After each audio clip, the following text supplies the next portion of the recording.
Hello, everyone, and peace of Christ to all of you. Today, our topic is about justice in Islam.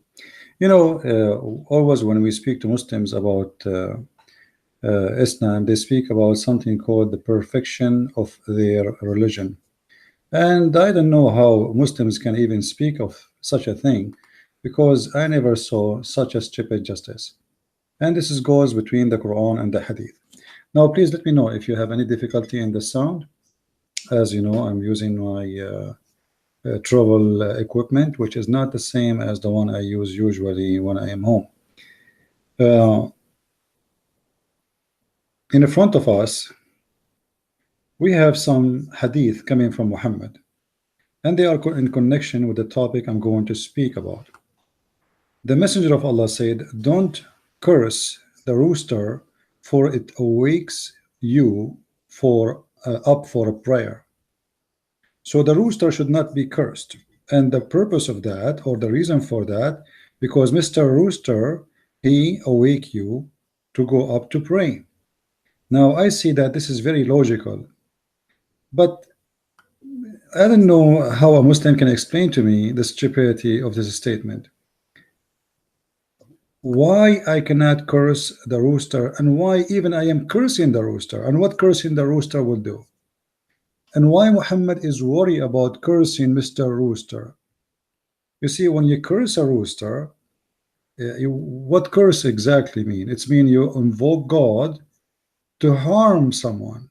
You ask God to harm someone. Now, why in the world a Muslim he wanna pray to God to harm a rooster? And why Muhammad he take it seriously that if somebody curse a rooster, he is going to cause him harm? I mean, isn't it stupid? Both actions, both statement is stupid. The one who cursed the rooster is stupid, and the one who says don't curse the rooster is even more stupid. It's like saying to me, don't curse the mosquitoes. Actually, Muhammad he said in different hadith, don't curse the lice or the fleas, for they awake the prophets to pray. And that as an excuse for Muhammad why he have a lot of lice. But the question here, how I can understand someone claim to be a prophet, claiming that if you curse a rooster, you are causing a harm to the rooster. When you hear this, you think Muhammad is a Buddha.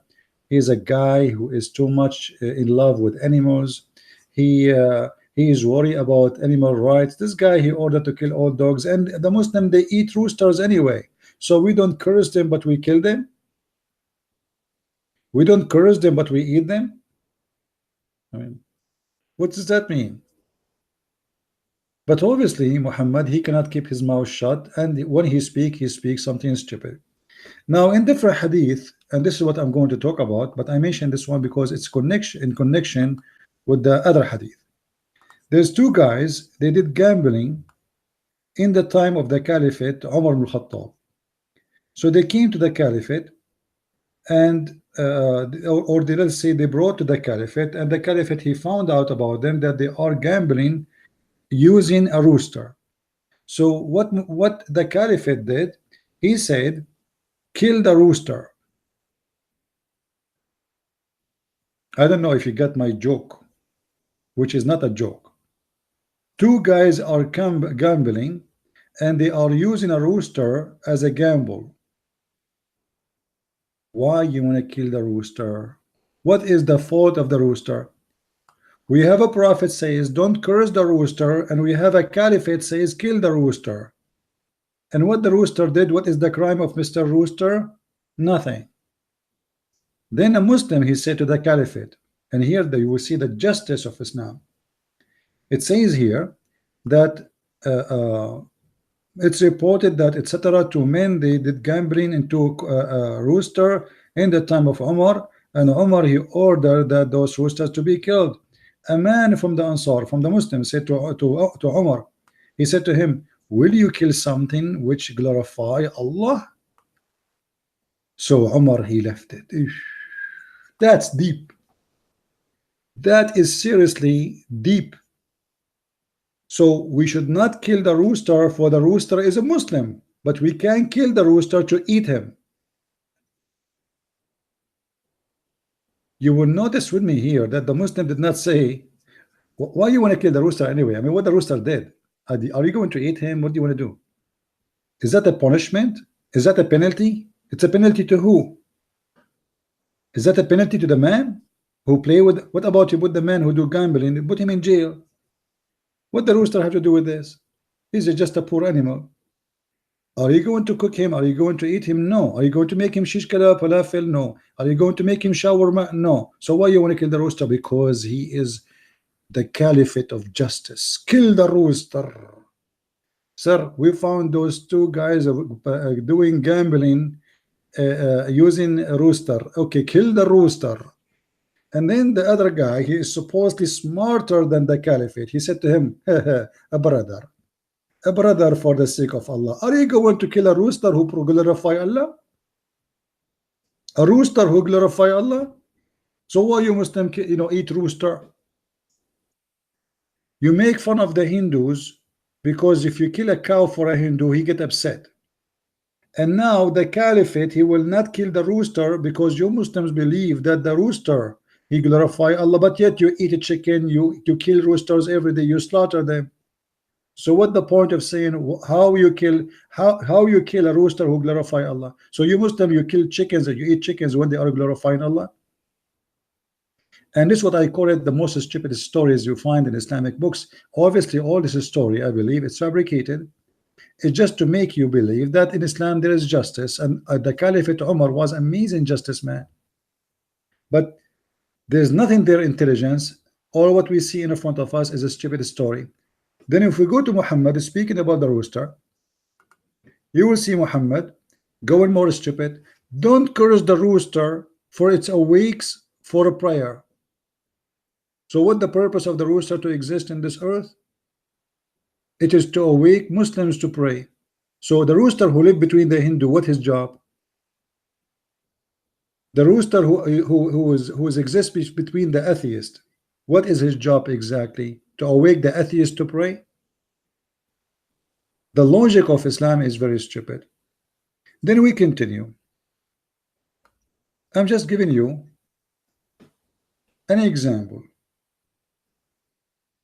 of the justice of Islam. Let's switch to Arabic. Hold on.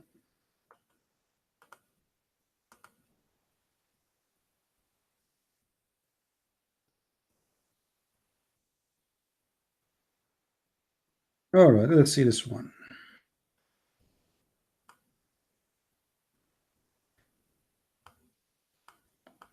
The justice of Islam extends to more issues.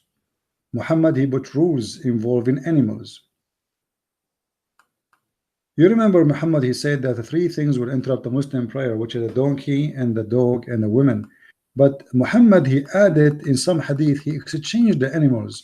So in this hadith in the front of us, he added the goat. Read with me. The Prophet SAWSBMV led them in a prayer of At al-Ba'th with the staff set up in front of him. He prayed two rak'ahs, which means two bows. The Muslim translation is very funny. I mean, you translate the whole thing and now this word is in Arabic. All right. And in the which means he did two bow down for the noon time. Zuhr means noon time. And the Asr prayer, the women and the donkeys would pass in the front of the staff. Okay, and what is the story? The story is that Muhammad at that time, he had no problem with the goat and the women and the donkey to go in front of him. But in different place, Muhammad, he changed his mind. And this is telling us a kind of justice of teaching, because here, remember, this is about being justifying things. Justice is not about penalty, it's about how we justify behavior. Let us see here.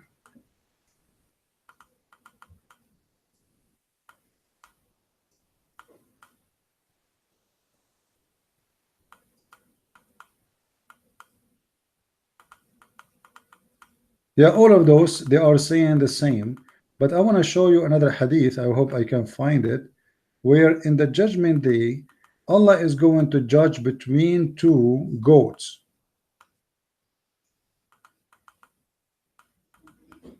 Let me see if I can find. You see, I don't prepare really for my topic because I do not need to, but sometimes you have to find the reference, and it might take a little bit of time to find it, depending how lucky you are in using the website. I don't know if we can find it in this in English website here. Let us see.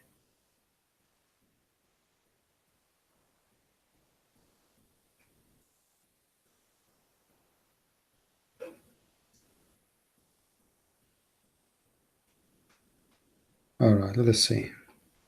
I'm trying to find you the reference.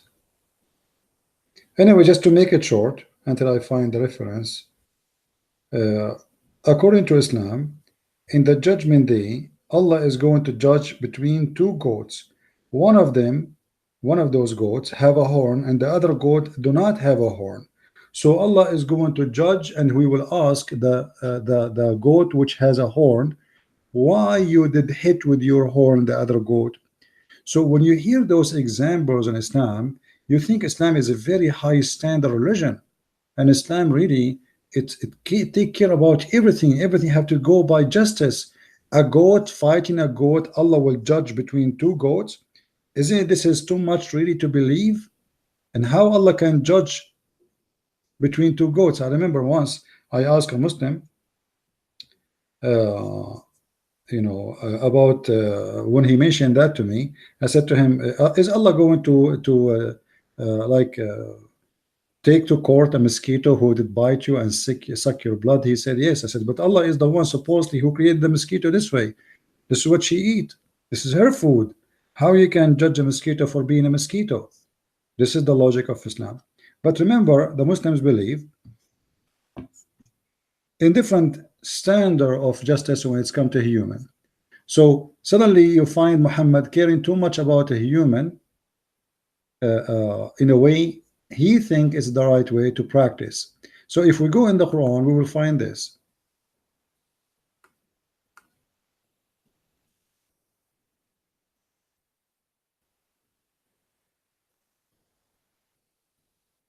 Let us see. Let's make it exact for fast finding. All right. In chapter 2, verse 178, it says, in the case of murder, Muhammad now is speaking his jewelries. So you cannot curse the rooster, but he ordered you to kill the lizard. You cannot kill the rooster, for it awake, and you cannot kill even the lice or the fleas, because they awake the prophets to pray. But look what happened when it's come to a human being. Oh, who you believe. Let me make it bigger so you guys can see it better. Bigger. For better reviewing. Let me refresh the page.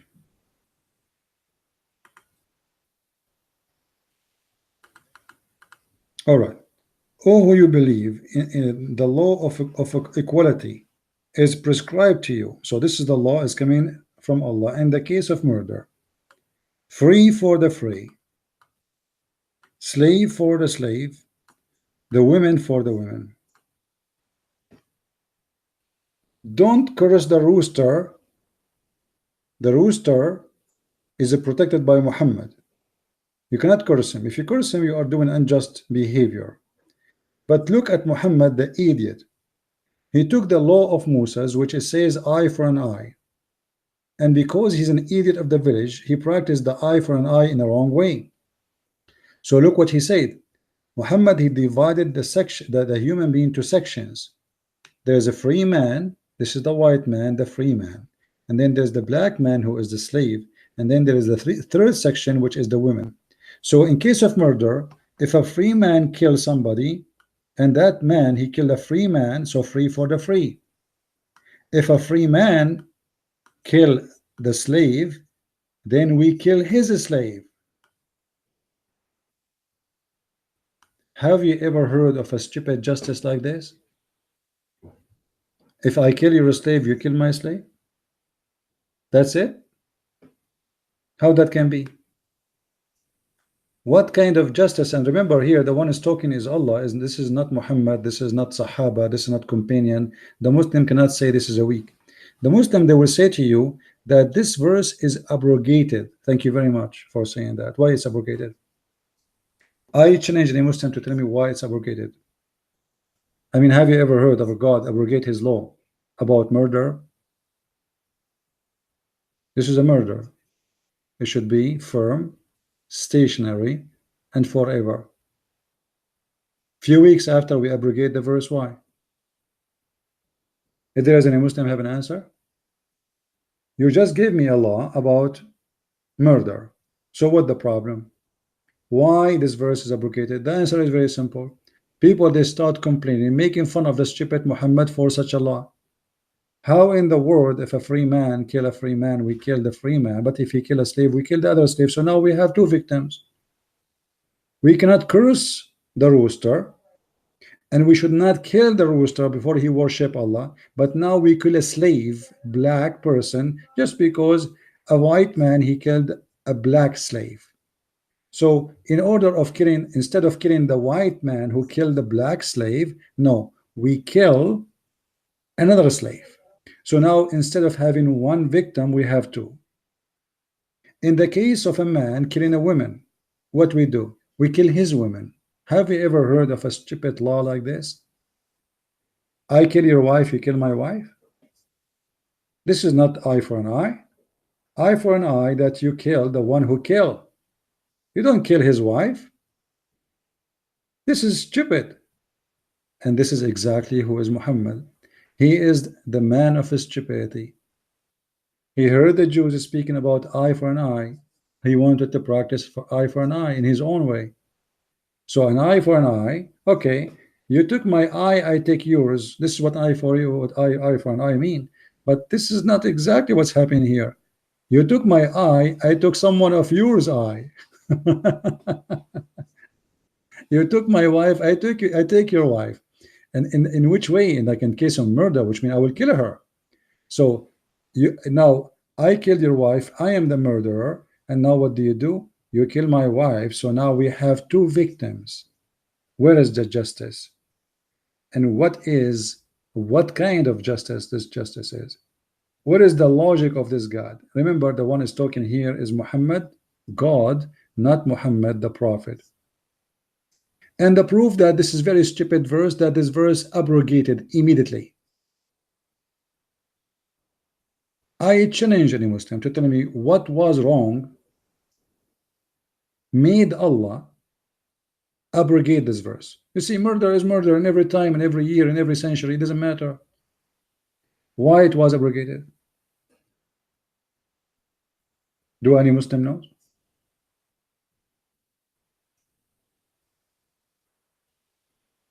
We kill the black dog, for the black dog is the devil.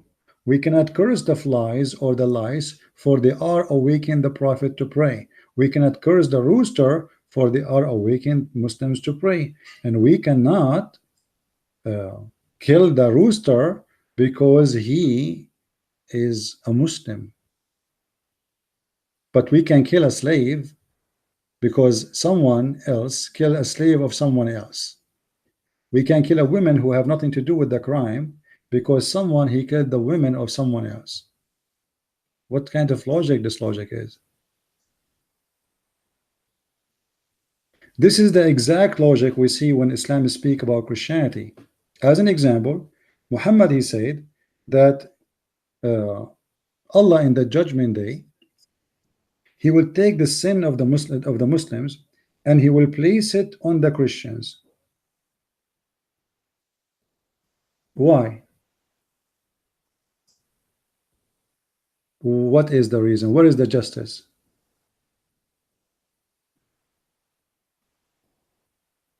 The Quran and the Muslim, they say to us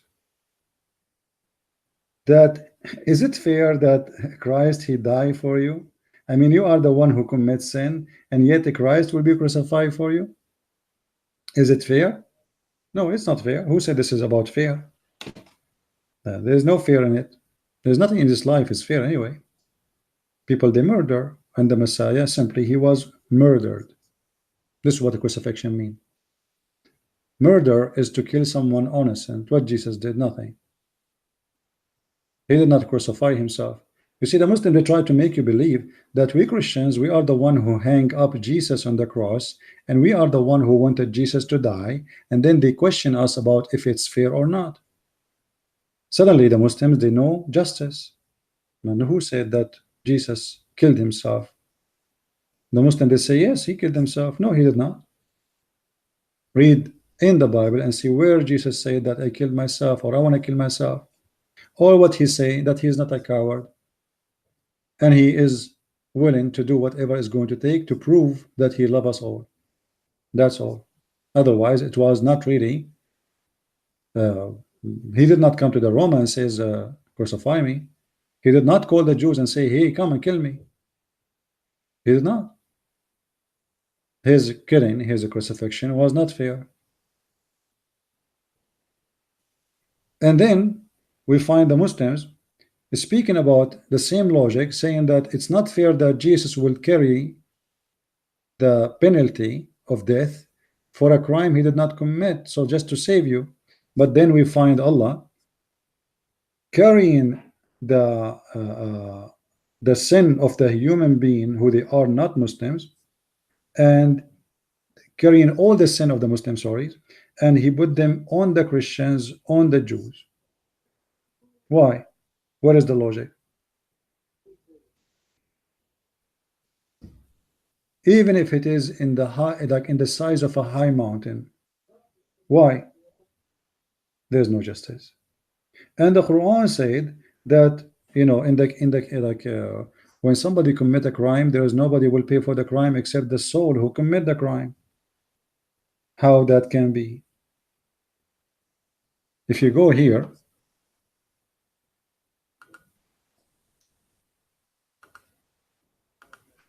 let us see.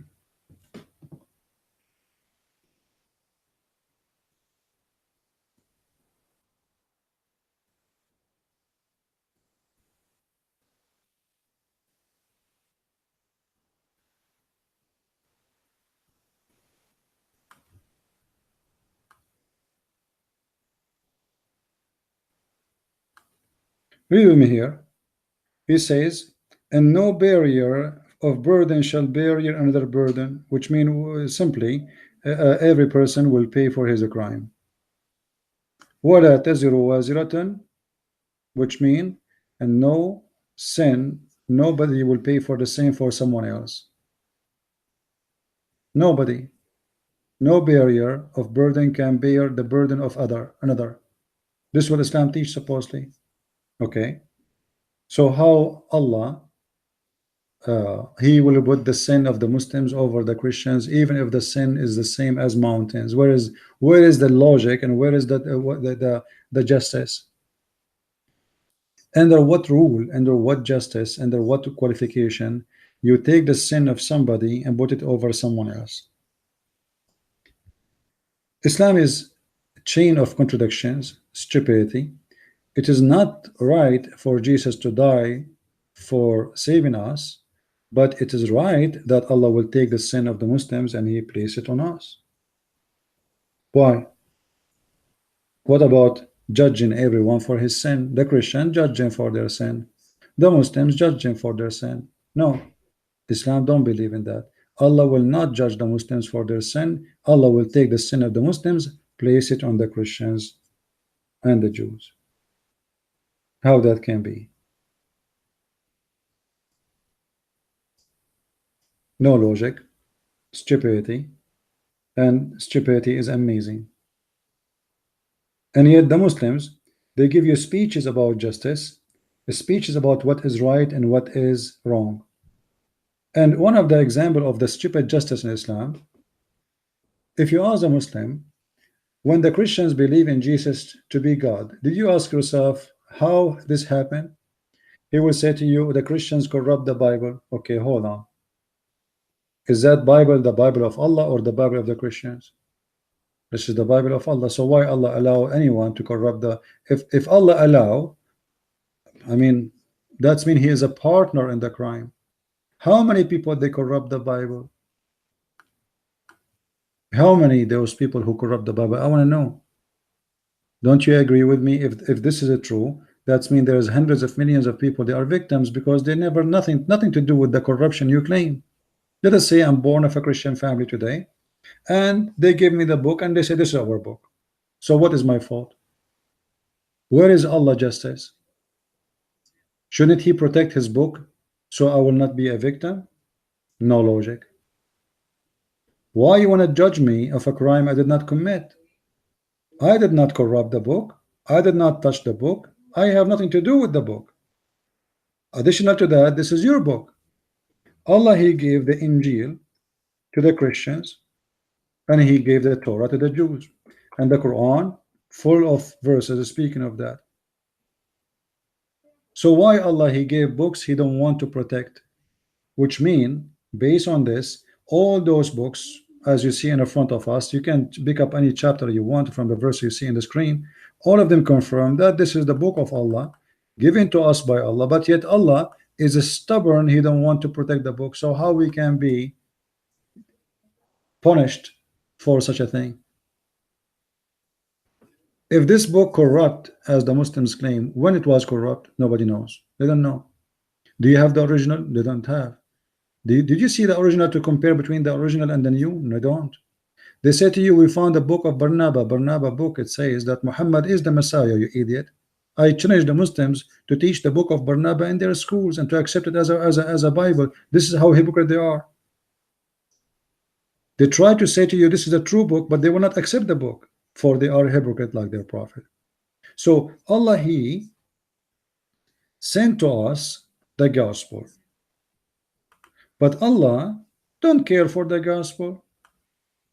And then Allah, He allowed the gospel to be corrupt, because I challenge any Muslim to tell me that Allah did not allow it to happen. How the corruption happened? Muslim, they believe in something is called the destiny. Allah is destiny everything. And Allah, He planned for everything. So Allah, He planned for the corruption of the Bible. He allowed it. Why He allowed it? That means He is a partner of the crime. He is the devil. I am a victim of your God, Allah, if the Bible is corrupted. Same, He sent the Torah. And the funny, it says that every book sent by Allah is confirming what is before it. So how come they are confirming what is before them, including the Quran confirming what is before it, and now you say to me that this book is corrupt? Stupid. And then look here, it says, let the people of the gospel judge by what Allah has revealed to them. How you say to them, judge by the book I revealed to you? If they don't have a book, it's corrupt. That's mean the book, at least in the time of Muhammad, is not corrupt. Otherwise, how you ask somebody to judge by a book you don't have no more? That is the most stupid statement ever. How I cannot judge by a book I did not even hold in my hand? That is madness, stupidity. But welcome to Islam. If you see in the text in the previous video, there's a guy, his name is Abraham, and he posting for us a couple of articles, copy paste, saying that the Bible is corrupt. Well, thank you very much. Let us assume that this guy is telling us the truth, but this is mean Allah is a stupid God. How I can trust a God? He cannot protect any book. I mean, imagine Allah, He sent 124,000 prophet. The Muslim themselves, they witness to us saying that all the books previously sent by Allah is corrupt. And now you want me to believe that the last book is not corrupt? You want me to believe that? So we have a God who is a loser. Imagine if Allah go into the Mondial in Russia and He played 124,000 games and He lost them all except one, according to you, but there's no witness. And now you want me to trust such a God? If we go in the Hadith, if we go to the book of As-Suyuti, if we go to the books of the scholars, we will find that there's tons of reference about verses in the Quran either eaten by goats or are missing. As an example, the chapter of Al-Ahzab used to be equal to the chapter of Al-Baqarah, and this is according to Islamic source, which means more than 200 verses are missing in one chapter in the Quran. 200 verses is equal to a book. The Al-Baqarah is the biggest chapter in the Quran. If we go here In the hadith, we will find the following: that when Muhammad was in the stage of death, there's a goat entered the bedroom of Muhammad, flipped Muhammad from the bed, and she ate the Quran. And now we have many verses according to the story in front of us, which is a Sahih hadith, that those verses are missing. We cannot find them no more. Why? Because Her Majesty, the goat, ate the Quran. If your God cannot stop a goat, how he can stop a human being? And now, by the way, until now, this goat is wanted in all Islamic countries because we want to know if this goat sent by the Mossad or CIA or maybe special agency or maybe by Trump. So where is the Quran which is preserved? Did Allah wrote the Quran? No. Did Muhammad write the Quran? No. The Muslims don't have a Quran written by Muhammad. Actually, Muslims don't even have Quran by Uthman. The Quran in front of you, the Muslim, they claim that this is the Quran of Uthman, but there's no original copy of it, not a single one. The earliest copy Muslims they have is about 400 years after Islam and nothing to do with Uthman. It's a claim. It's a claim that this is a copy of a copy of a copy of a copy of a copy of Uthman, and coming from who? Coming from a guy, his name is Hafs. If we search for Hafs, we will find that Hafs by the Muslims accused to be a fraud and a liar. But Hafs came more than 200 years after Muhammad. How we can trust him if the Muslims themselves don't trust him? Actually, according to Islam, Hafs is rejected as a hadith reporter. Why? Because he's a fraud. So we refuse his hadith, we accept his Quran. If we go around and search in the Quran for something like, let us say, to find maybe how the Quran is collected. Is it collected according to Allah teaching, or it's collected according to Muslims teaching? The Quran says, Inna alayna jam'uhu wa Qur'anahu. What jam'uhu mean? Let us see the Muslim translation. Inna alayna jam'uhu wa Qur'anahu, chapter 75, verse number 17. Let us see Yusuf Ali.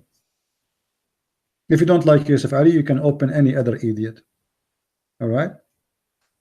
It's for us, it is on us to collect it and to recite it, which means to teach it to you. So who is the one who will collect the Quran? Who is the one who is talking? Allah. Who is the one collect the Quran? It's not even Muhammad. So where is the fulfill of this verse? If Allah says, I am going to collect the Quran, it is on me. It is my duty. How you explain to me that the Quran was collected long after Muhammad's death? What is Allah promise? Where we can find the promise? The hadith with the Muslims, which they have, which is all Islam is based on it. Even this one, Muhammad, he never wrote a hadith. Never. Actually, Muhammad, he said, anyone here write a hadith from me, he should erase it. Read with me carefully. So now we have no source of Islam. Let us see if we can find it.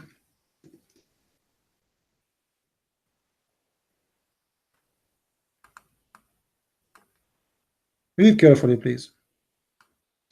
Do not take down anything from me. Do not take down anything from me. Anything. No exception. Okay. And read carefully. Do not take down anything from me, which means don't write down anything from me except the Quran. So what Muhammad said, clearly only Quran you write down. So hadith in front of us here is stupid. Either the Muslims are stupid or Muhammad is stupid. Because if you are saying to them write only the Quran, but yet Islam is in the hadith, because there is many rules is not exist in the Quran. Remember, the Muslims, they abrogate the Quran by a hadith. Hadith, for those who do not know, is the statement or the teaching of Muhammad through his companion, reported by them or people who witness a behavior or action or a speech. So now, which the Muslims, they call it sunnah, which means a practice of the Prophet. So now, if we do not write the hadith, how we are going to preserve Islam? the teaching of Muhammad if it is not in the Quran? Okay, don't take anything down from me, and he who took down anything from me except the Quran, he should erase it. So all the hadith in front of us should be erased. And look how stupid this statement is. The guy writing down that anyone write hadith should erase it, he writing hadith. Have you ever seen stupid people like this? Imagine Jesus says, don't write things I say, and then I write down, Jesus said, don't write anything I say. I mean, this is stupid. He just told you, he just said to you, don't write down anything I say, you idiot. What's wrong with you? But welcome to the stupidity religion. The master is stupid, the follower of his are stupid, the teacher is stupid, the book is stupid, the God is stupid, and we end with a stupid writing. It's like saying don't paint in the wall, and then somebody says don't write in the wall, and somebody then he write in the wall says the Christian Prince says don't write in the wall, but you are writing in the wall. I just said don't write in the wall. So now here we see this other side of the justice of Islam. You should not, my friend, you should not follow Christianity, okay, because this is a fake Christianity. Okay, what is the true Christianity? They don't give us a book. Do you have original copy? Can't Allah save one copy? What is the justice? Don't the Christians today deserve to find one copy of the true Bible of Jesus? Don't the Jews deserve to find one true copy of the Torah of Moses? This is the fault of who? Allah, the Almighty God. For the Muslims cannot save a copy, yet he will punish us for a copy which we don't have for no reason. It's not my fault.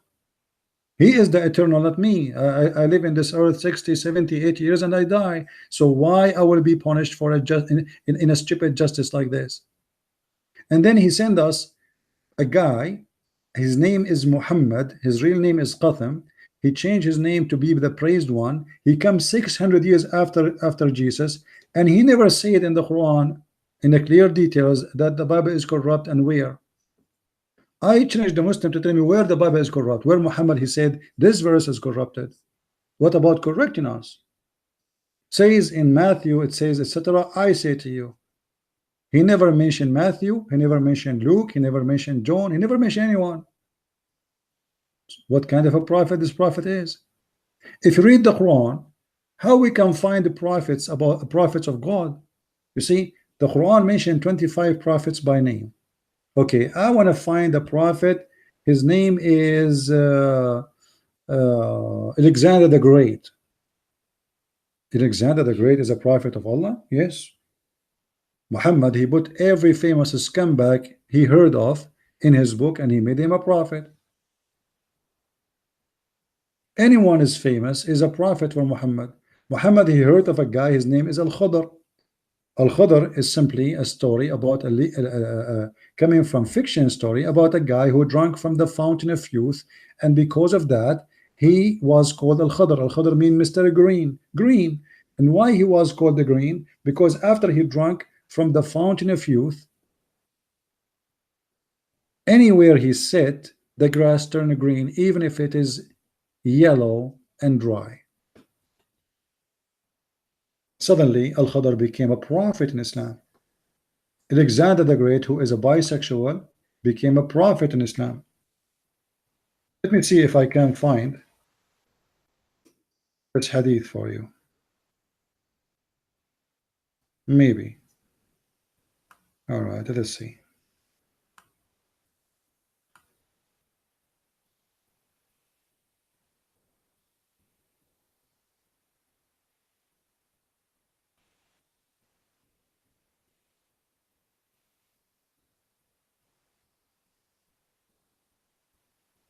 I'll try to find it for you, so maybe we can laugh a little bit.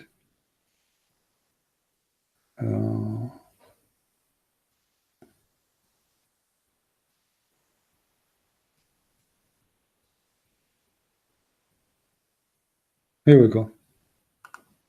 Read carefully with me, please. Let us see how we can search for this here. Maybe here. Okay. Let us search in English. This is Muhammad stories. Read and love. Muhammad here is speaking about something is called the water of life. This water is called the water of life, as you see. And this water will be poured on the dead one, and they will come back to life.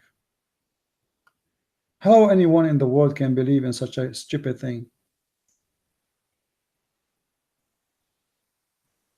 Or even you are burned, or even you are dying, or etc. We pour that water on you, you will come back to life.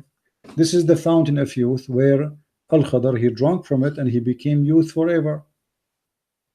The water of life.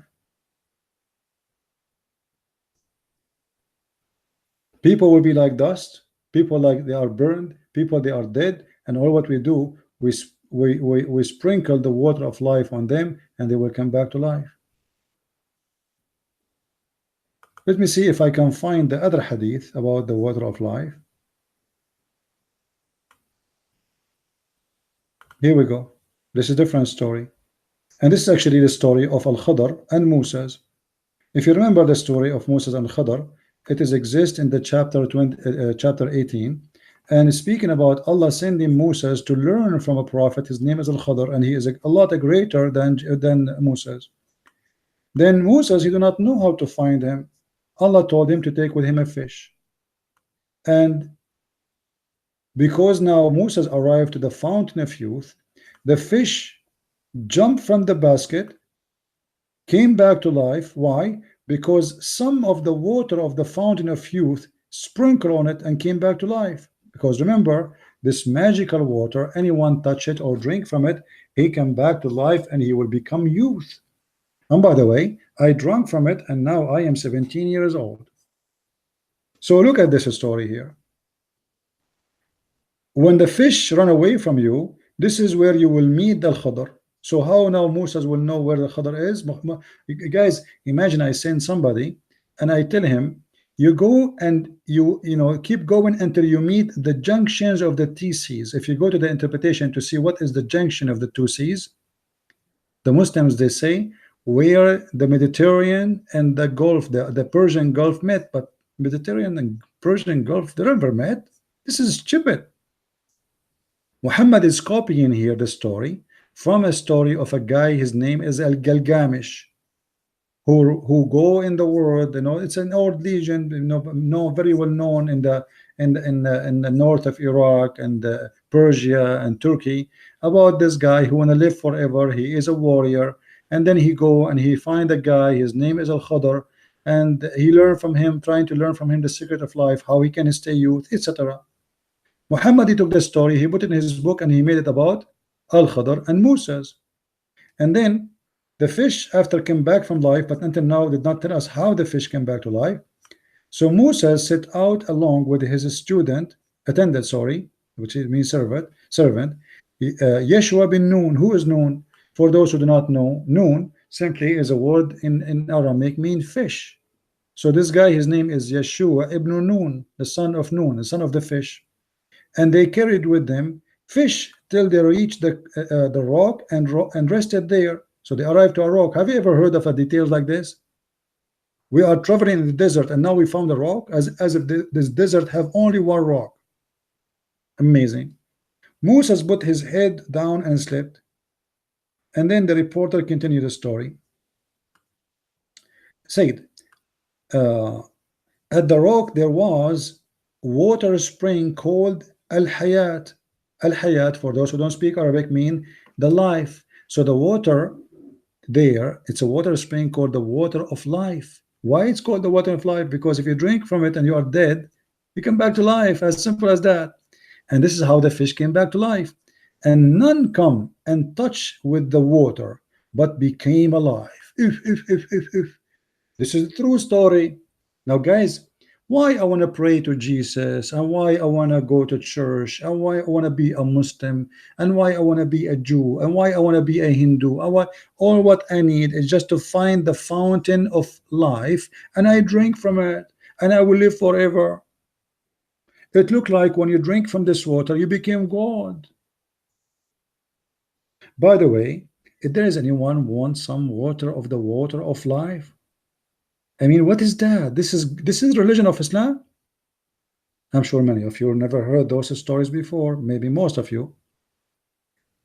This is the stupidity.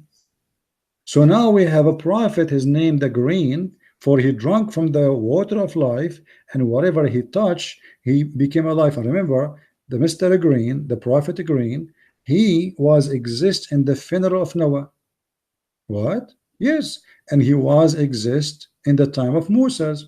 Yeah, and he was exist in the funeral of the Prophet Muhammad.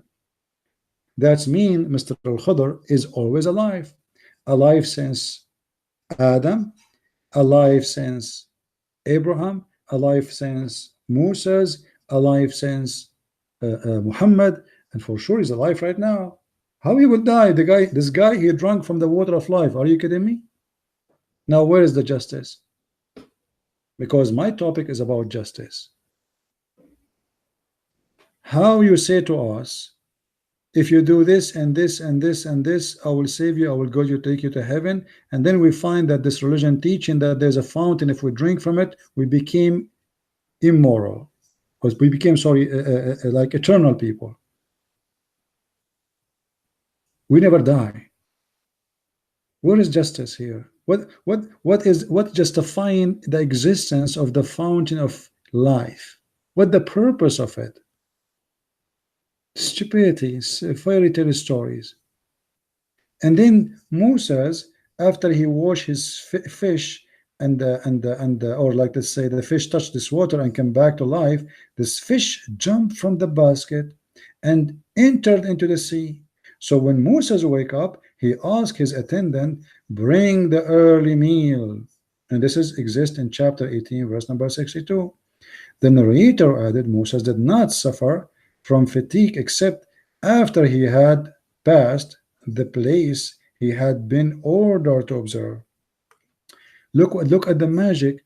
Allah did not even make him get tired, but when Moses passed that area, Allah in purpose make him get tired, so he sleep there, so he don't go farther, because he is missing the point. So now Moses, he slept in that area. For Allah, he wants the fish to slip from the basket, for the fish is going to be his guide, as we will hear in the rest of the story. His attendant Yeshua ibn Nun said to him, do you remember what happened when we betook ourselves to the rock? I did indeed forgot about the fish. Chapter 1863, the narrator added, so they came back, retracing their steps, and then they found in the sea the way of the fish, looking like a tunnel. What happened, my friend, when this fish jumped from the basket, she jumped into the sea. However, wherever this fish walk or swim, sorry, the fish leave a mark in the water, and the water turned to be a rock.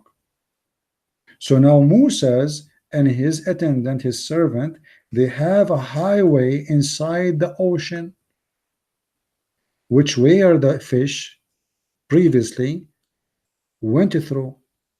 So now Moses entered into the sea, walking in the top of the sea, which has become a rock. So there was an astonishing event for his attendant, and there was a tunnel for the fish. When they reached the rock, they found man covered by garment.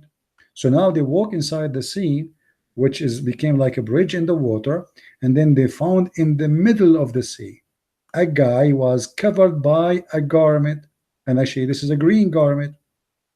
Moses greeted him and said to him, as you know, like in the rest, hello, blah blah blah, and he said to him, is there any such a greeting in your land? So like, what, how we can greet you?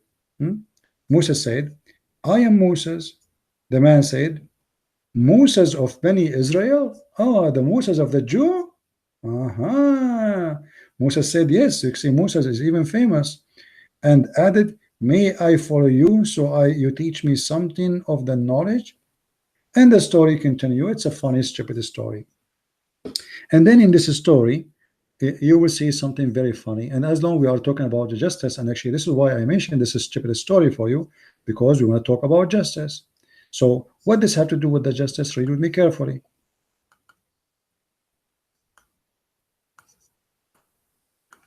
When Moses followed this man, which his name is Al-Khudr, Al-Khudr, he passed by a child, a Muslim child,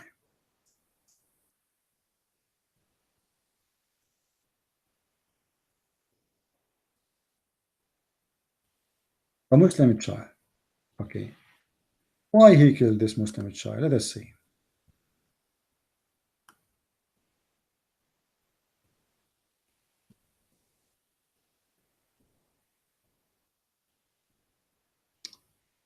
Uh, Here we go.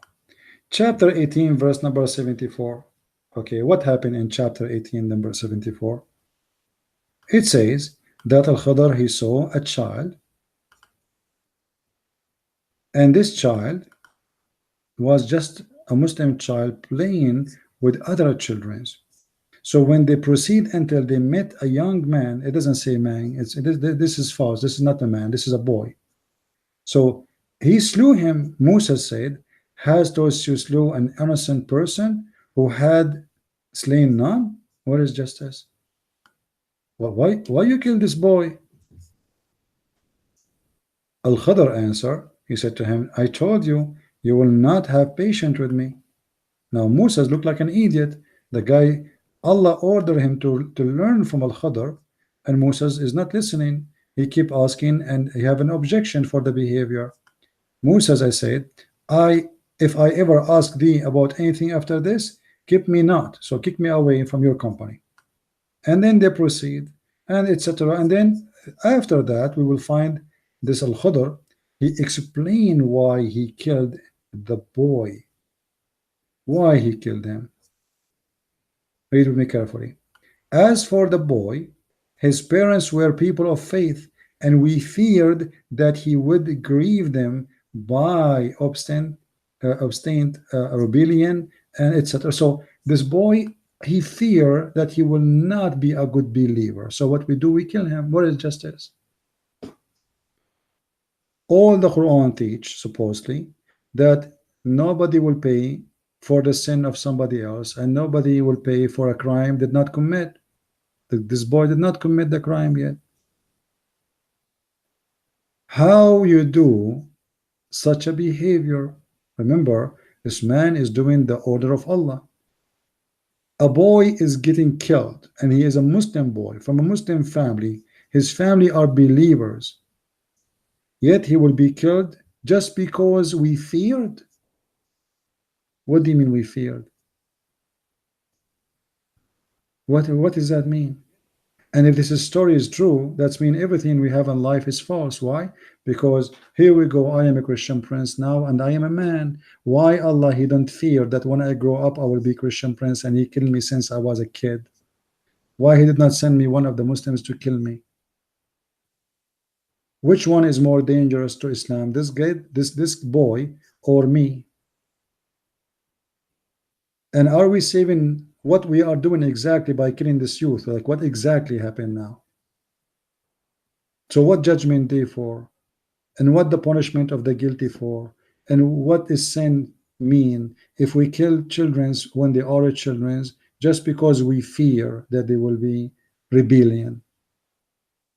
This is the logic of Islam. Is stupid.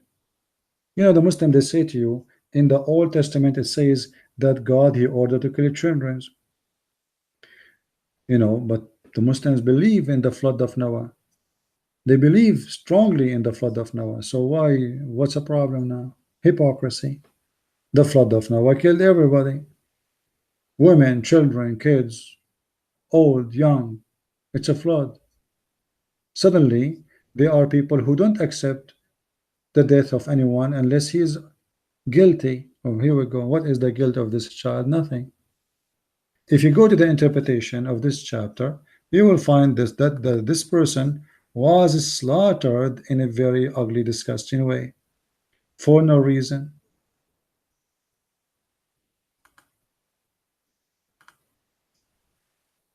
Each time we try to speak to Muslims about their religion, they give you all kind of funny, stupid justification. Why a Muslim will get 70 versions? Because he prayed to Allah. Is that a reason to abuse 80,000 human being to be your sex slave? Do that justify? I mean, being obedience justify the reward which is abuse? Since when abuse is a reward? When a Muslim, he says to us, let us say,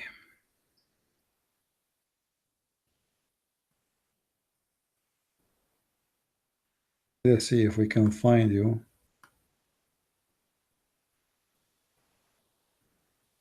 the story.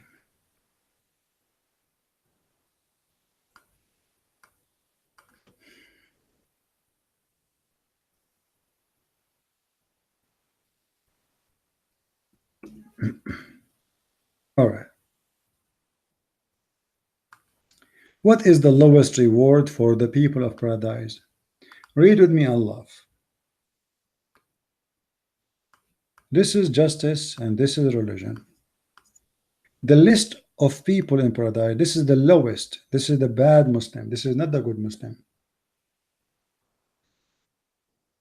Is the one with 80,000 servant.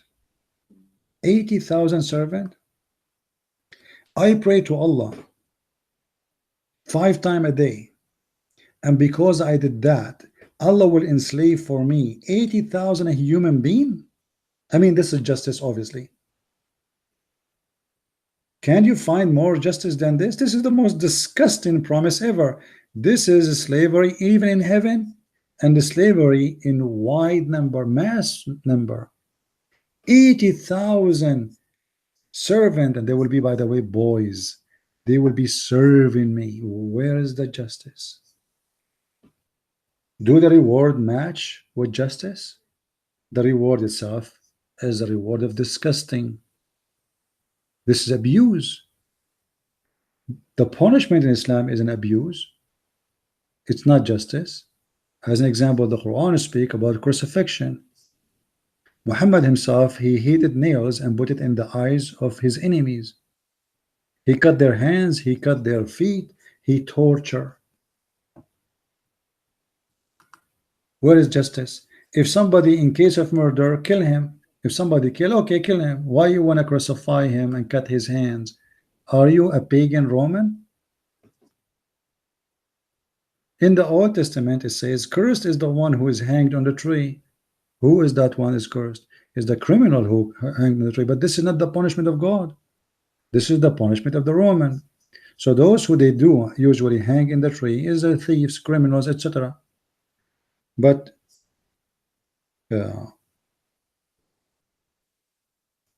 Allah himself adopting the teaching or the torture of the Roman, that need a big explanation. Where is the justice? A person who kill him. This is eye for an eye. Why you want to cut his hands and his feet? Why you want to put him on the cross? This is nothing to do about punishment. This is about torture. This is a pure torture. This God, he enjoyed torturing. And this God, when I say this God, I mean Muhammad.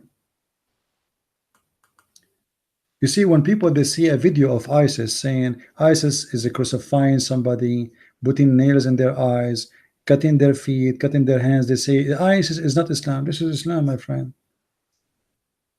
This is Islam. This is exactly what they practice in Saudi Arabia as we speak. So what do you mean ISIS is not Islam? Only donkeys they say such a thing. Name for me one thing ISIS they practice is not Islamic. Just one. Just one.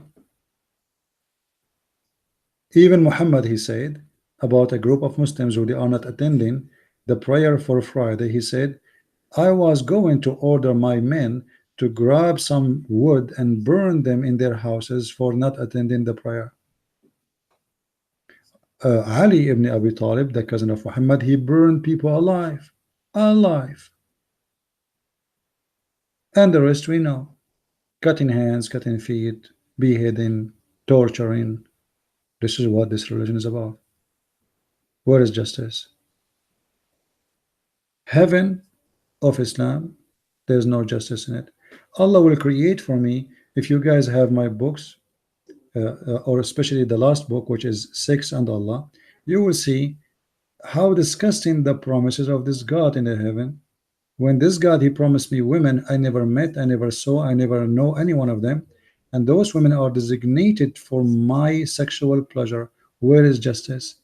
What about them? The Quran says to us that those women, they don't have jealousy. Those women, they don't have jealousy. Well, thank you very much. Does that mean Allah, he made them sex toys without feeling? Where is justice? How even you dare to say to me that uh, uh, I'm going to give you women, uh, they don't have feeling? How dare you? Allah, just to make the man happy in the heaven, so he will not have a headache from women who give him headache for they are jealous. Allah will take their jealousy out. What is that? He made for us women without feeling, pure sex toys, as simple as that. And you are telling me that this is God? What kind of God he do such a thing? What is this justification for such a promise? What is the logic? What is the wisdom? Nothing. It's a pure disgusting cult.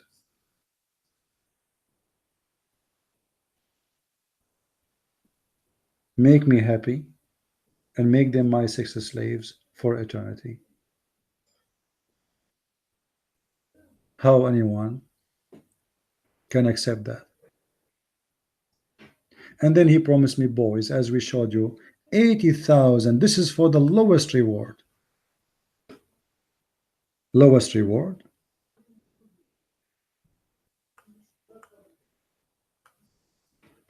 Do you see it? And don't forget, this hadith is da'if, because the Muslims don't agree about the number. Some of them, they say it is not 80,000, it is 70,000. Some they say it is not 70,000, it's 114,000. Some they say it's not, but all of them, they agree that it's a huge mass number of servants and sex slaves will be waiting for you in heaven. What is this? And the Quran confirm that in the heaven we will have little boys who they are white like pearls. And here you will notice that how racist even in the employee requirement. You see, Allah will employ those to serve you, but those employee, they have requirement too. They have to be white, and they have to be white to the point you see through their bones. No black is allowed to join the employee force or the slavery force in Islam. The slaves there, they have to be white. Why Muhammad focusing on the white slaves in the heaven? Because here is a place of entertaining, and this is supposedly the 5 stars hotel of Allah. Everything is sex, food, drink, and he want Muhammad to give the Muslims who have a mindset that only white are beautiful and non-white are not beautiful. This is why he is promising them that they will be white. Muhammad, he said that the first group will enter paradise, Allah will make them so white, more white than the rest.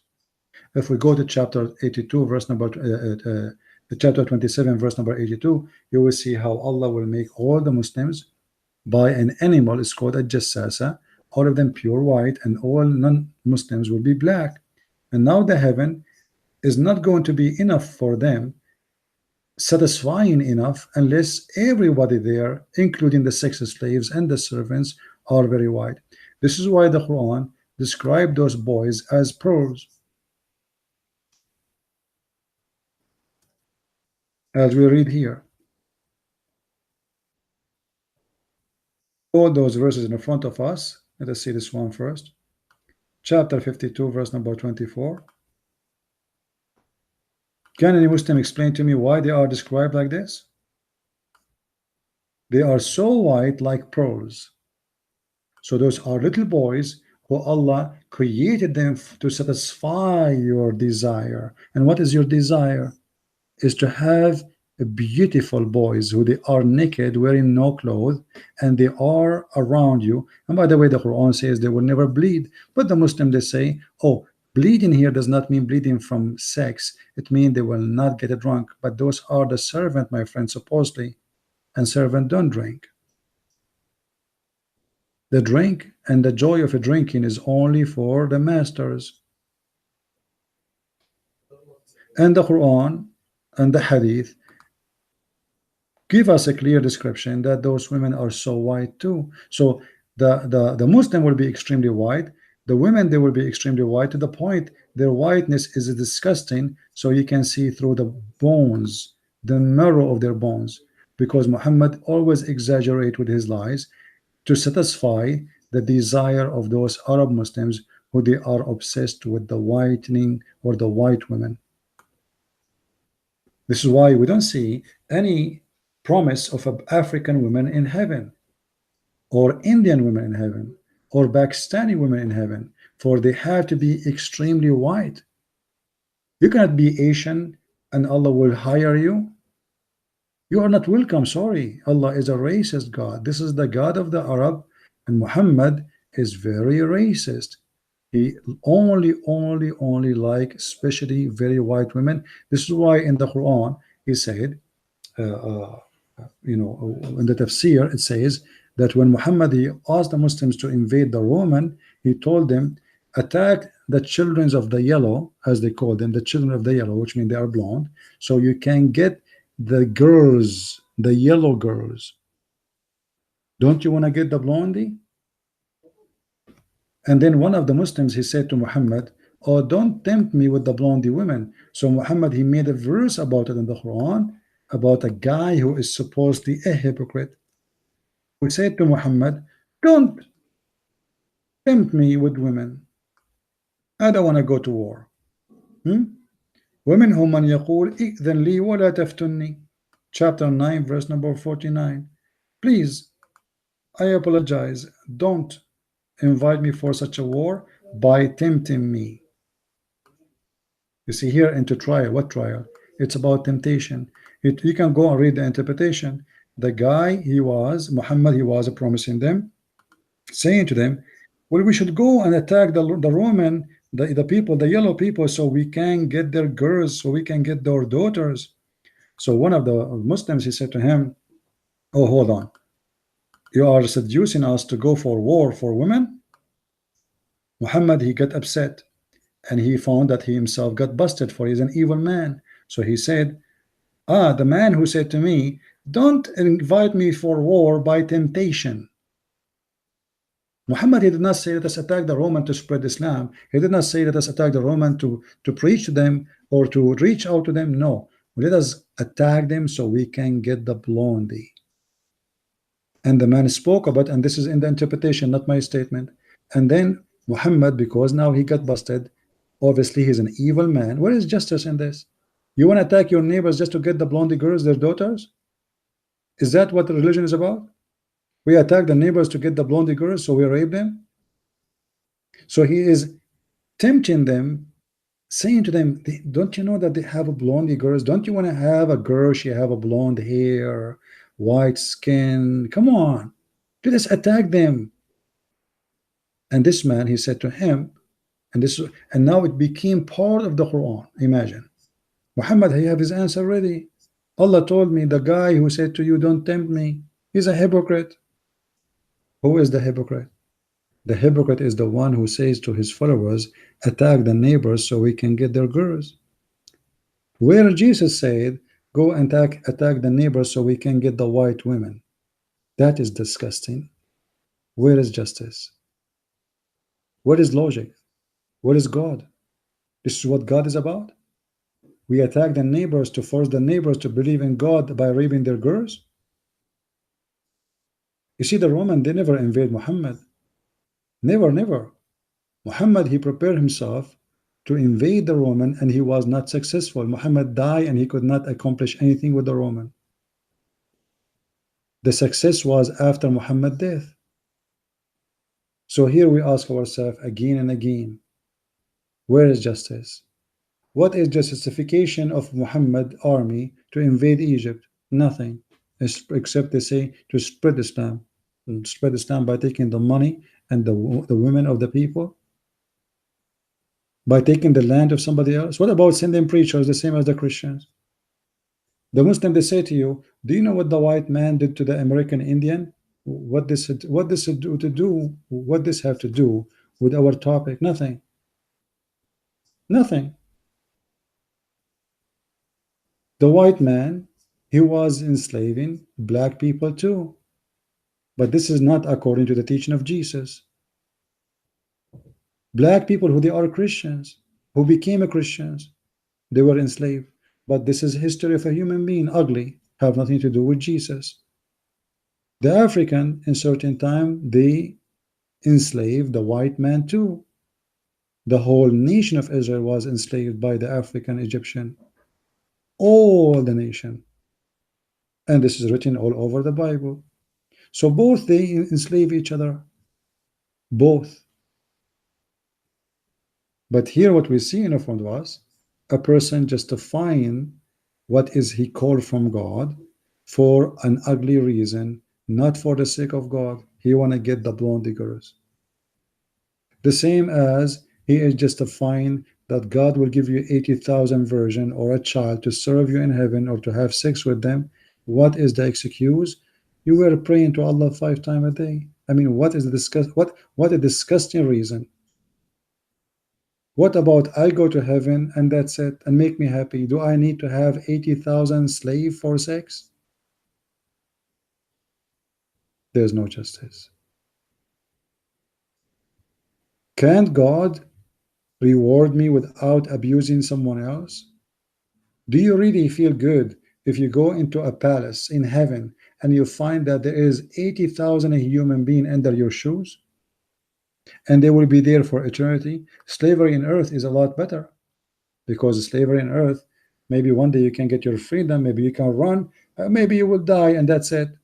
Here it is eternity of slavery. You spend your life, if you are a woman, excuse my language, you spend your life, your panties off, having sex with a guy you never know, you never met, and each time he finish having sex, Allah will make you virgin again, and you have to say to the husband or the man who is sleeping with you, oh, you are the best, and you have to sing for him and dance for him. This is your job. This is your job. The women, they will not eat. The women, they will not drink. The women, they will not even change their clothes because they are wearing nothing. The man, he drank. The man, he enjoy. The women is just a sex toy. Where is justice? Every corner of of logic of justice in this religion is demolished. Where is justice when a man, he can have 4 wives? The Muslim, they say to you, well, we need to know a man, he can marry 4 wives because we need to know who is the father. Okay, today we solve this problem. We can know who is the father. And what a big deal. The Arab before Muhammad used the women, she used to know, she used to have 10 men, up to 10 husbands at the same time. Why you care too much about the father? This is now the worry. What about it's enough to know who is the mother? We can change the rules. This is not a justification. Why the man, he can have many wives, the woman, she cannot? A man, his name is Muhammad, he have 13 wives according to Islam. A Muslim man, he can have only 4. What is the justification? He's a prophet.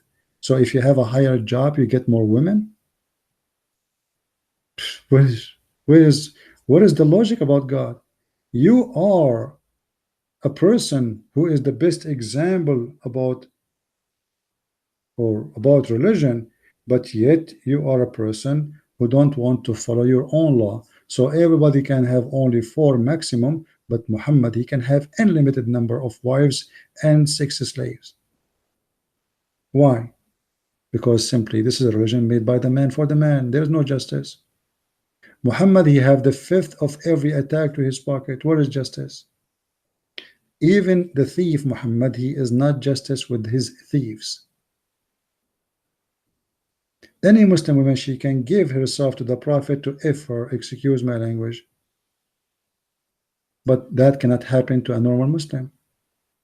This gift only a privilege for Muhammad. Why? Where is justice? Where is equality in this religion? Why the man in heaven can have this huge number of women? You see the excuse in earth that a man can have multi women, for we need to know who is the father. Okay, in the heaven there is no children, there is no giving birth. Can the women have 72 men to sleep with? A Muslim woman, can she have 72? No. Why? Why? She is a believer too. She pray to Allah. Where is justice? This is the most stupid religion ever. And if you don't see how stupid it is, it means seriously you have a mental issue. We forbid people from drinking wine in earth, but we give them a flood of wine in heaven. I mean, what does that mean? In the heaven of Allah, a Muslim man is allowed to have sex with every member of his family. Some scholars they say except his mother. Some scholars they say even his mother. What? Yes, you can have sex with your auntie. You can have sex with your sister in the heaven of Allah. So in earth, we put rules about entering the bathroom. In heaven, we have no rules to the point we became hippies and we have sex with everybody. Where is justice and where is logic?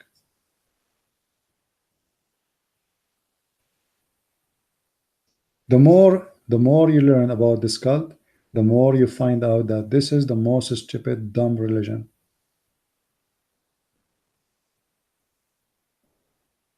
And I can go on and on about the amazing justice of Muhammad.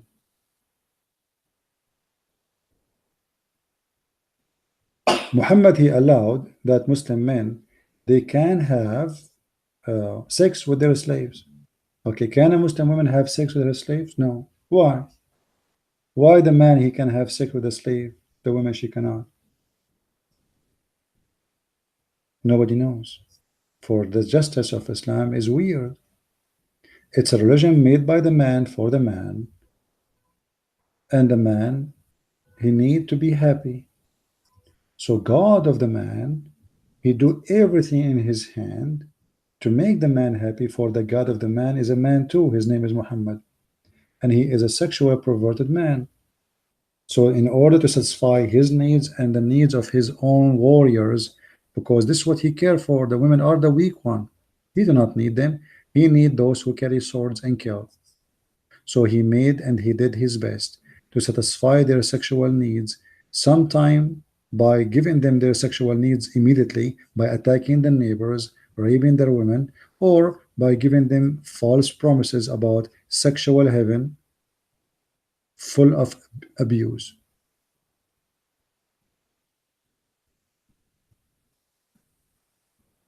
Uh, Sorry for those who they are posting text. My screen is so small to look at the text. I'm trying to see the text on my phone to see what you guys typing. So I want to say thank you for all those who they are saying good things to me and etc. I really appreciate you. I see a question from Suz Mia saying, did Waraqa start of Quran? Then Khadija carried after he died. You see, obviously, Waraqa is the first person who started the Quran. If you remember the hadith, when Muhammad been taken by Khadija, the hadith explained to us a little bit of the story. Says Waraqa ibn Nawfal, he was translating or summarizing the gospel. That is the Quran, right? If you go here, you will see it says that this guy Waraqa, who is the real father of Muhammad, I believe,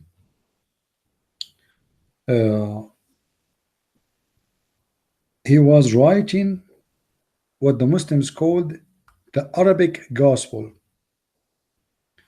Let us see. Here we go. Read with me carefully.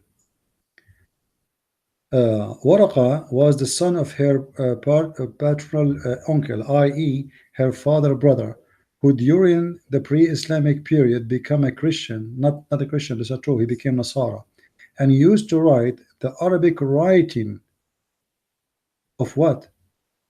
Of the Gospel. That is the Quran. This is the Gospel of the Nasara. This cult, it was like Jehovah's Witnesses, and Waraqa was one of them. And he was writing, where is the gospel now? Where we can find this gospel? What happened to it? According to the Muslims, Waraq bin Nawfal was a true Christian. Okay, that means he have the true book. According to Muhammad, Waraq bin Nawfal is in heaven. That means he's a true believer, which means he have the right teaching of Jesus. Where we can find this gospel? No Muslim can answer. And that means that Muhammad, he have his hand on the teaching of Waraqa because he spent his time with him. Actually, there's tons of stories about Muhammad and Waraqa. And each time, even Muhammad, when he was lost, they found him with Waraqa. Why? Because Waraqa is his father, his real father. If you have my book, The Deception of Allah, you will find that the sister of Waraqa, she offered herself to the father of Muhammad, or Qasim, to sleep with her, according to the Muslims, and she offered him 100 camel. But why the sister of Waraqa is doing that? Simply, Waraqa, he sent his sister to sleep with the father of Muhammad because he already sleeping with this woman, which is the mother of Muhammad. So in order to divert this guy from going to sleep with the mother of Muhammad, Waraqa, he sent his sister.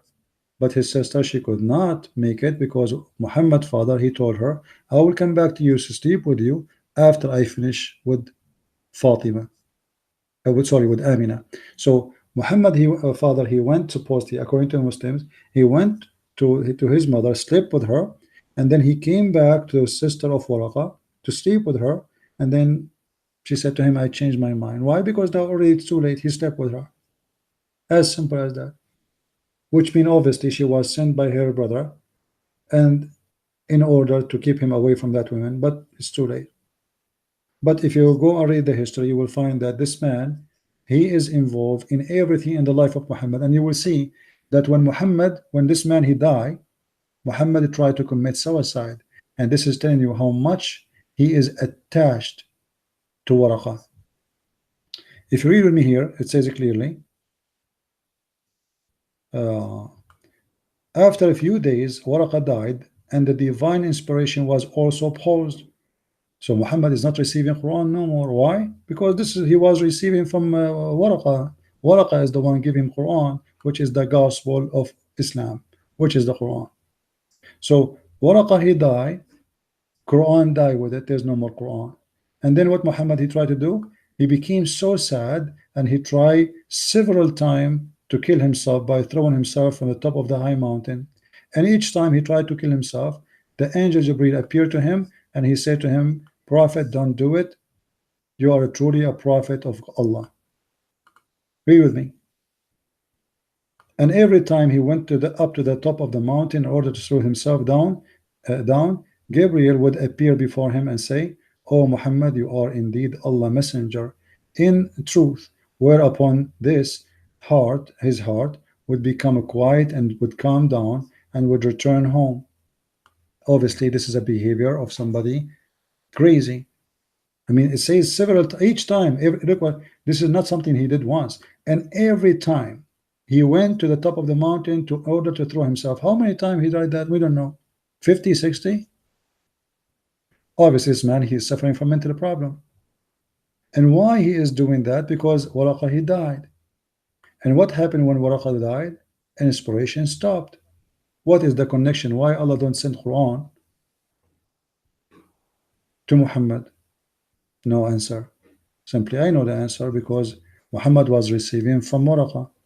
And obviously, after Waraqa's death, Khadija, she was able to get her hand in what the Muslims called the Arabic Gospel, as you see in the introduction. And that is the Quran. And here, actually, in this behavior of Muhammad about trying to commit suicide, it's clear, evident that this man is mentally ill and he cannot be stable. Several times, and each time he tried to commit suicide, the angel said to him, "You are truly a messenger," which means Muhammad himself don't believe he's a messenger. And he tried to commit suicide because of that specific reason. He himself, he is crazy. He want to kill himself. Everything around us in this religion give us one answer, one story, that this cult is a stupid cult. And you have to be a mentally ill person to believe in it. No justice, no logic. Because I pray to Allah, Allah will make my private part endless. That's stupid. And my wife, she will have a 1 mile ass. That is even more stupid. What is that? And I will have a tent, have 4 doors, and my floor will be made from rubies, and my bed is going to be high, and I will be wearing a bracelet, and I will wear a green shirt. I mean, how stupid the details is. This is the most annoying heaven. Imagine if this is true. Close your eyes and imagine this is true. This is very, very annoying. Imagine you have a TV program. Every day is the same for eternity. The same movie. Every Friday you attend the party in the presence of Allah. 3 singers will sing. Who are they? Muhammad and David and Allah. And they will sing, 3 of them, each one alone, the same exact song. David, he sang the Psalm. Muhammad, he sang the Quran. Allah, he sang this chapter of Ar-Rahman from the Quran. And each time one of them sing, Allah will ask you, have you ever heard better than this before? And then you will say, I never heard. How stupid, how crazy this is. But my friend, welcome to Islam. This is a religion out of logic, full of stupidity, mental illness, and all the promises fit with donkeys. Even donkeys is smarter, and they will not believe a word Muhammad he said. There's no donkey. He will travel all the way from his house all the way to walk around the Kaaba and kiss a black stone.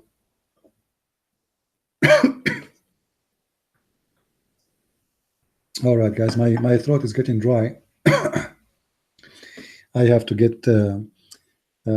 keep going. I want to say thank you for being here. I hope today we cover a good parts of exploring this cult, and I hope the Muslims, they are going to take what I said without, don't take it personal.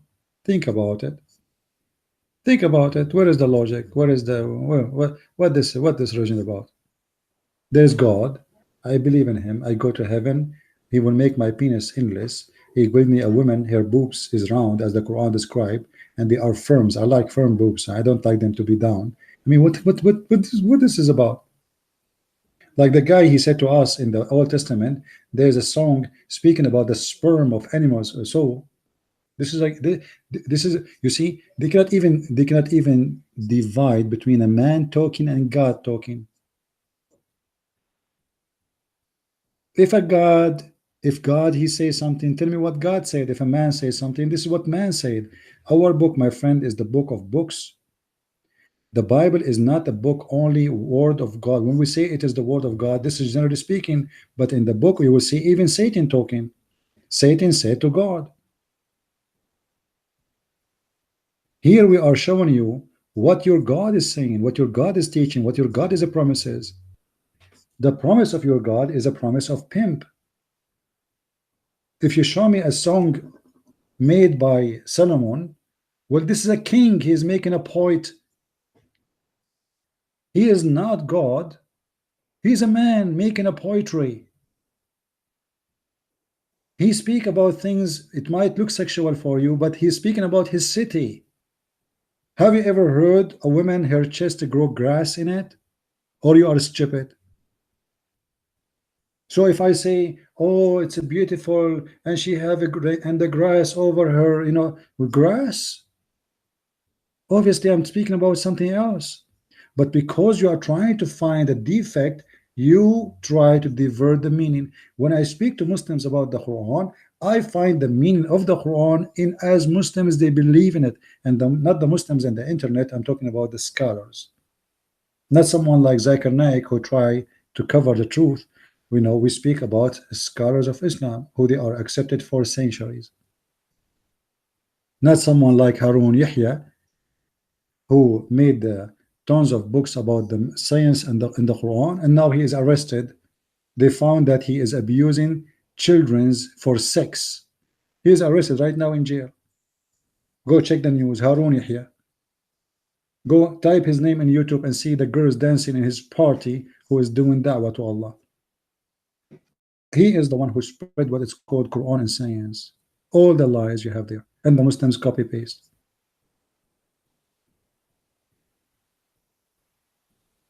They come to you, they say, do you know that Lut, his daughters, they have sex with him? So what does have to do with God? What does have to do with God? People they do good, people they do bad. Show me what God said and where God he did bad. Show me where Jesus said you can have sex with your daughter. Show me where Jesus said you can have sex without marriage. Show me where Jesus said you can steal. Go show me. The Bible report bad and good stories, bad and good people.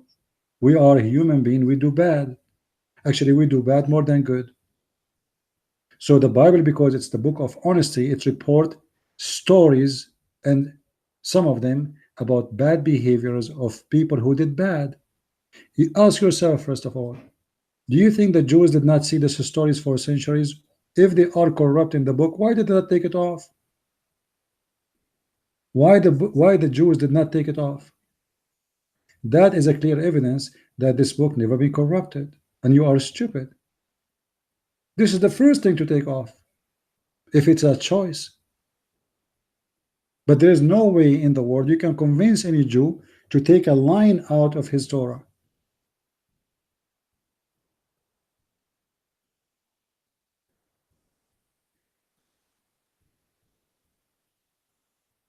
You Muslims are the one who do that. As an example, if we show you the verse of the muta in the Quran, you will say to me, this is not about muta. It says muta in Arabic. No, it's not about muta. Then we go and we show you the interpretation. You say, no, it's not about muta. Then we show you the hadith. You say, no, it's not about muta. Why? Because you are in denial. You don't believe how, you don't want to admit how stupid your cult. Where Jesus allowed us to do muta? In chapter 25, verse number 54, it's allowed for a Muslim to have sex with his own daughter. And this is the teaching of Allah, not the teaching or not a behavior of a single man or single daughters of somebody. Every Muslim who have a girlfriend, he can have sex with his daughter if she is daughter from adultery. If she is daughter from marriage, he cannot have sex with her. This is Islam. So why you are upset from the daughter of Lot who did nothing according to God? It's not God who said to them, go sleep with your father. Nowhere it says that. The daughters, they were afraid they will be out of the children's and their father might die and there's no men around and there's nobody. So they decide and they made their own decision, that decision according to God. What does have to do with shame to Christianity or to Judaism? Nothing. People, they do, and God, he judge. I do. If I do now something shameful, what does have to do with Jesus? In order to be shameful to Jesus, you have to show me where Jesus said do so. If Jesus says to me, go and do muta, then you cannot even judge me. Then you judge Jesus. You say, okay, well, you know what? Jesus says do muta. Here we go. But this is new Quran. And this is your teaching. Even your religion is about muta. What do you do in religion? Sex. Everything in this cult is about sex. Sex and belly, penis and belly is everything in Islam. There's no heart. Why a man he marry a woman? Muhammad, he said, for her money, for her beauty, and for her religion. Three reasons, none of them is love. Three reasons, none of them is love. Why a man will sleep with all those women in heaven? All reason mentioned, none of them is love. It's lust. It's pure sexuality. The lust of the belly, the lust of the penis, the lust of the eyes. You want to see something beautiful. You want to see naked women. You want to see beautiful body.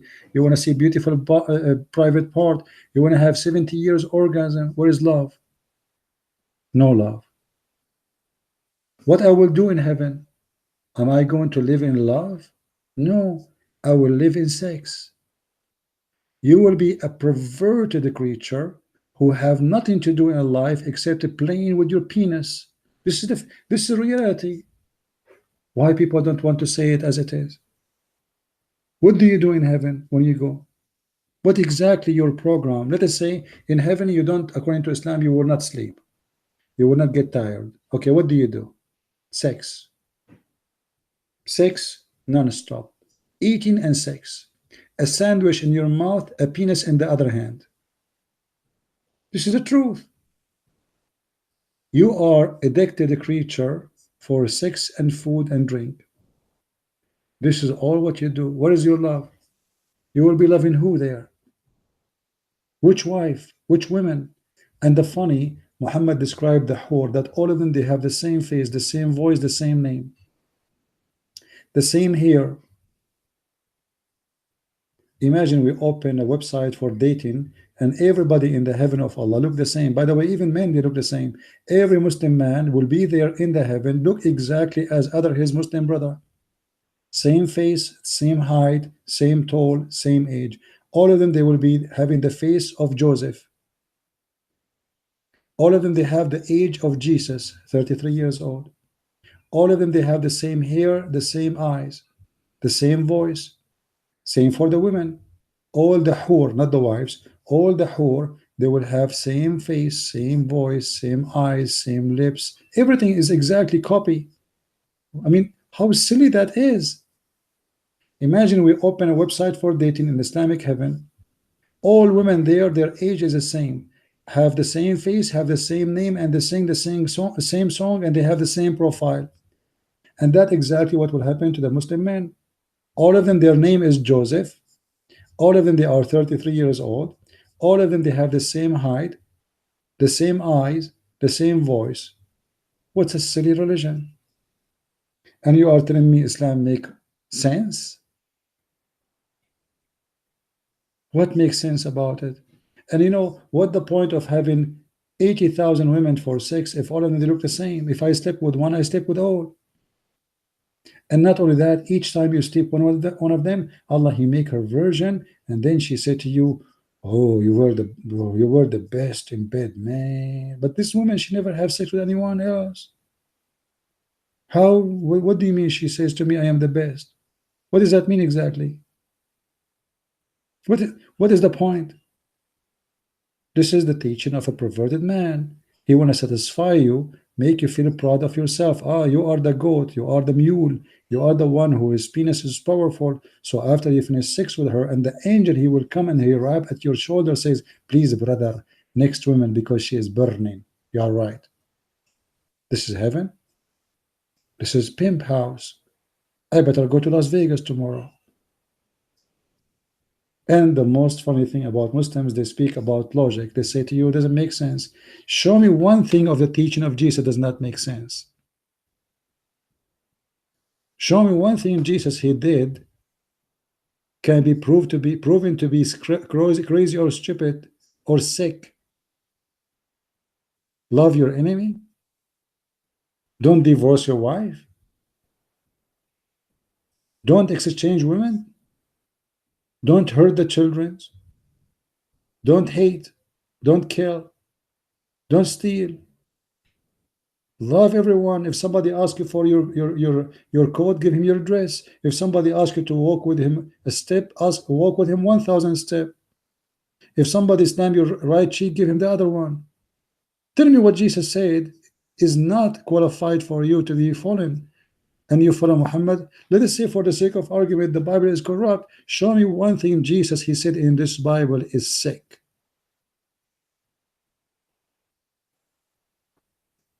For sure, you have no answer. I want to say thank you guys for being here. We spoke for long today. I will try, if I can do tomorrow broadcast, I will. If not, maybe Monday. Until we see you again, I say may the Lord bless you all. And don't forget, if you like to help us in what we do, you can make a donation in the link down. And those who like to have my books, you can go to Amazon.com and you can search for Christian Prince and you will find the list of my books. And I hope that those who they are listening, they are learning, and we are not here to insult anyone, but to insult the devil. The devil, he is targeting the foolish ones of us. And we are not here to call you a foolish, as much we are here to help you not to be a foolish. Islam cannot be a religion. Islam is a sexual cult concentrating on your sexual organs to drive you to do something wrong, to drive you to do jihad and kill your fellow neighbor. God don't want killers. God don't like people who hate each other. God is not evil. God don't like to spread hate. God will not allow such a thing to happen, but he gave us a freedom of a choice. So choose what is right for you. If you wish to be killed, then go and kill, because this is what will happen. Jesus said, those who take by the sword will be taken. That is justice. Don't kill people so people will not come to you and kill you to your door. Don't be hateful, because hate will come back to you.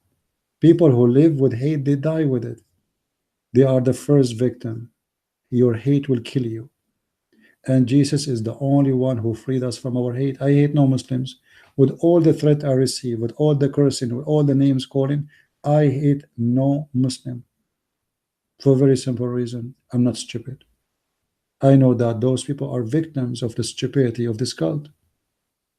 They might be a good people, but they are victims. They thought, and as Jesus said, time will come and people will kill you, thinking they are doing a favor to God. A Muslim want to kill me right now because he think he is doing a favor to Allah. But the fact, this is the devil. If your Allah is God, well, if you want, he can kill me right now as I'm speaking right now. Can't he? For sure he can if he's God. So why he need you? Why he want to use you? Why he want to destroy your life and your family? You go to jail, I go to the grave. For the benefit of who? What kind of God he can protect himself?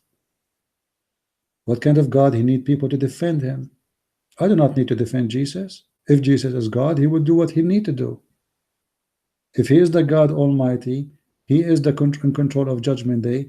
Who am I to defend the Almighty God? That is stupid. God do not need any of us. Give to God what is to God. And be you as a human. Don't be an animal.